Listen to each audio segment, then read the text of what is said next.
Well, that's it. Everything is changing.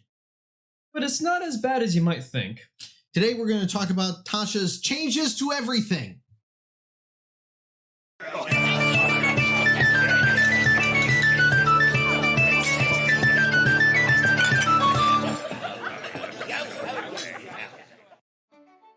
Hey there, welcome to the Homebrew Crew. I'm Tony, this is Sean, and we are in fact talking about Tasha's Cauldron of everything, but primarily the changes in this book. Yes, now of course this is a very, very highly, exciting release for D&D Beyond and D&D. It's controversial. There are so many different opinions about what's going on with this book that it's kind of funny. And I think a lot of it really came down to, there was a good amount of speculation. Mm-hmm. There were a lot of people that were kind of getting a little bit too excited before we actually got to read what was actually inside of the content. But now that we actually have it and that we've read through it, there's actually some really interesting changes that might not be exactly what you were thinking beforehand. Right.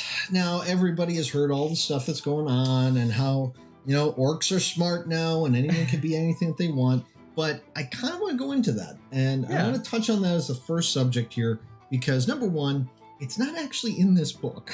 I think people need to know that. No, it's not. It's funny because actually the first, literally in those first 6 or 7 pages, they actually do go into what they've actually updated to character creation when it comes to making your class and your race and some of the features that they've kind of swapped in here. And really, it's not trying to do this thing where they're trying to really eliminate the identity of the race, but rather they're giving more options for the player to kind of customize it a little bit while still staying within the realm of D&D. Now, I was an avid believer that the negative racial bonuses should not be there or what have you. Yeah, of course. And honestly, reading this, it changed my mind. I want you guys to realize that it's not a thing that's controversial really in that sense. It's just I've always thought, okay, orcs are this way and this and that, right? But here's the thing.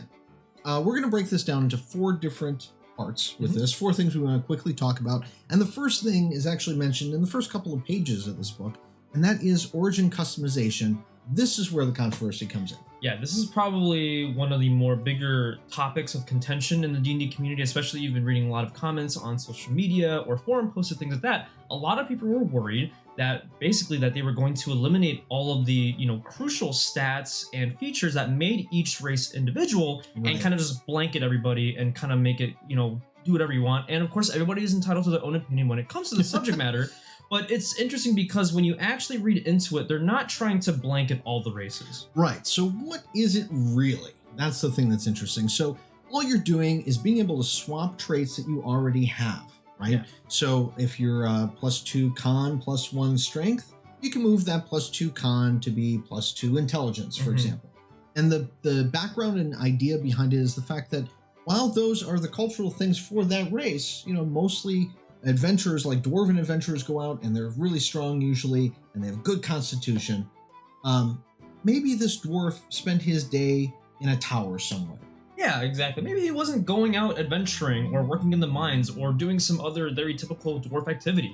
Right. It's a really great thing because this kind of leads into allowing that player to still have that option for backstory and lore and being able to kind of make that race what they want to without still completely taking away what the race was originally about. Now you still have all of your racial abilities. Yes, things exactly. that are there. You'll still get there's a lot of different ones. Like the centaurs are never going to lose the charge ability. Yeah. You still keep all of your senses. You still keep all of those initial features like the dragon breath that's not going to go away. All that is still going to be there. Really, you're kind of just slightly flavoring it towards your, preference. Right, and we've all been in that situation where you've got, you make a dwarf wizard.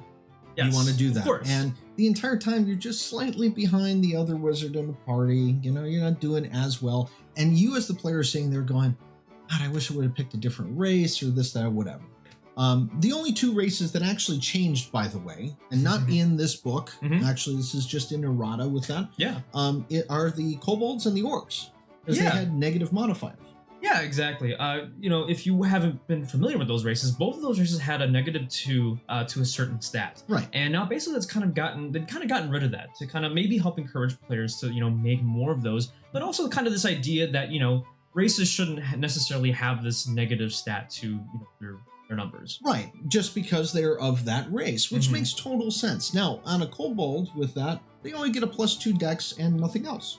So Yeah. they still have their koboldness. Of There's course. still, Yeah. the beg, cower, and plead and all that kind of stuff that's there. And they're not going to be like this. You're not going to have a kobold that's going to go out and just rampage the town or whatever, because those stats, if you even move it to strength, great. He's a +2 strength. That's not. He's still a step below anyone who gets 3 numbers on the stat. Pretty much. But the great thing is, like, when we're looking at the orc, before they actually had -2 to intelligence. So rarely did you ever walk around with that orcish wizard. But now you can actually go ahead and build one. If you have the proper story and background to your character, you're actually more than welcome to try and attempt this. Right. So we've kind of covered everything in this one. So I think what comes up with this is that it's really not that big of a deal, guys. We kind of looked at it, and originally I was like, oh no, classic D&D, and it's like this or whatever. And really, honestly, this is not that big a deal. It doesn't really affect a lot of things at the table. You still have your racial abilities. That's the reason why you're that race, for example. Of course. And it's really kind of cool. So why don't we get into the other 3? Because there's a lot to talk about. And the other 3 kind of really are related to this main topic. They kind of do work in tandem. But this next one is kind of along the same lines, and that comes down to actually changing the skill. Now, have you ever been stuck with that useless skill?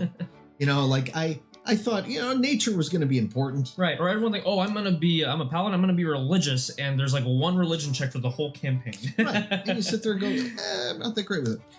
But this allows you to actually change that skill for something else.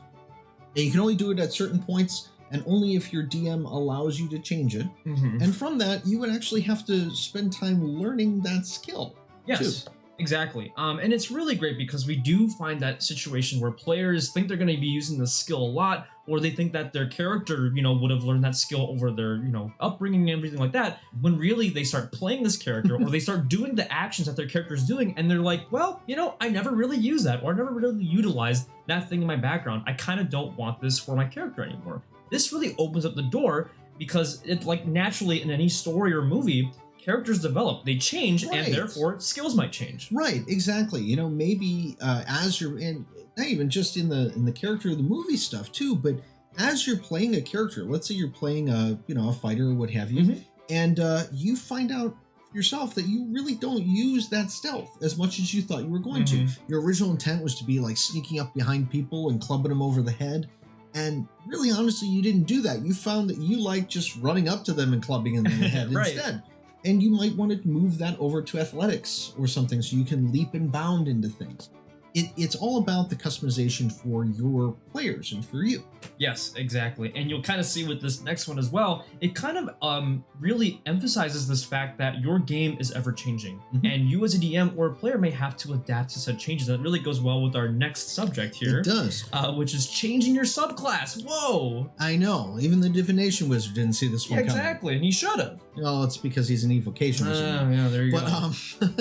Basically, what this is a reason for you to change your subclass. And we're not talking about changing classes. I wasn't a wizard, and then I all of a sudden became a barbarian. Right.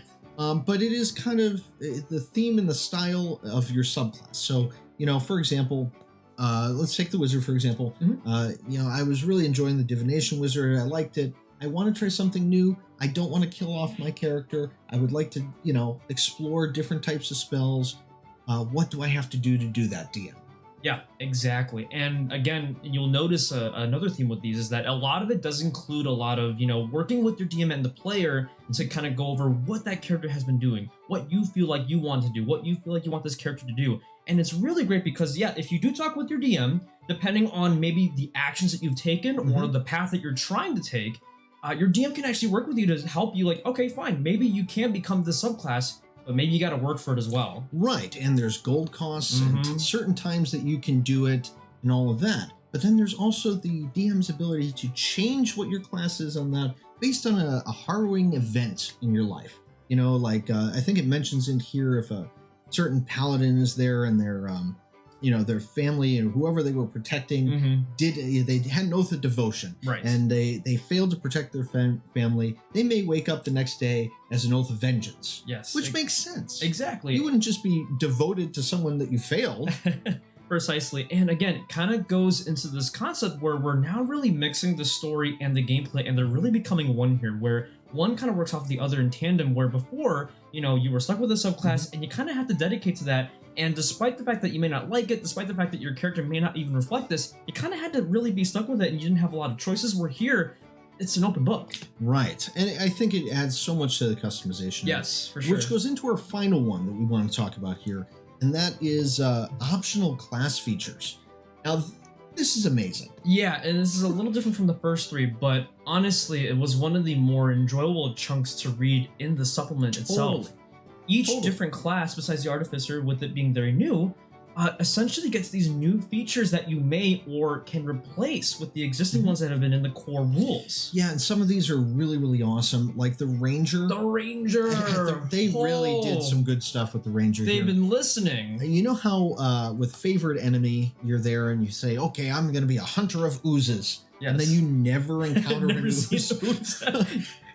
So you actually get to change that to Favored Foe instead. And it kind of becomes a hunter's mark, do a little extra damage when you've, named that person and all that kind of stuff. And it's great because with that, with the changes to their other features, instead of this Ranger being set for one thing that they've studied, they're able to adapt in a certain combat situation. They can adapt to the environment. They're way more versatile than they were before if you decide to use these new ability changes. Yeah, and I think they're really great. In fact, there's so many of them for each class and everything that's in there. And some of them are really awesome. Some of them are like, okay, here's an additional spell list that you can get. Yeah.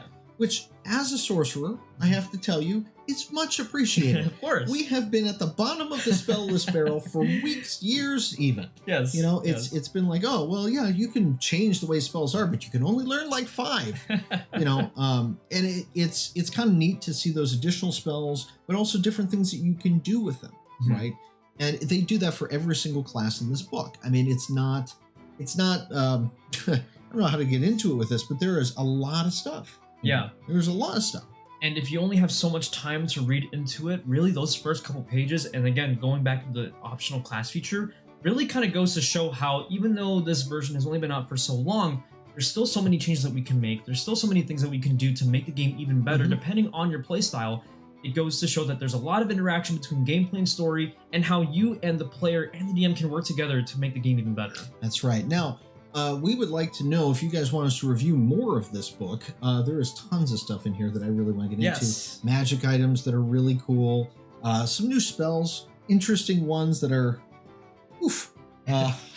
pretty intense with them. Of course. Or if there are any things that you really like out of Tasha's Cauldron, let us know what you like down in the comments below. And believe it or not, besides reviewing book content, we actually do mostly homebrew stuff on D&D 5e. If you hit the subscribe button down below, and if you hit the bell, you'll get a notification as soon as you get a new video up. That's right. And remember, the best campaigns are always the ones that you homebrew, and sometimes steal something from Tasha's Cauldron of everything. So until next time, keep brewing.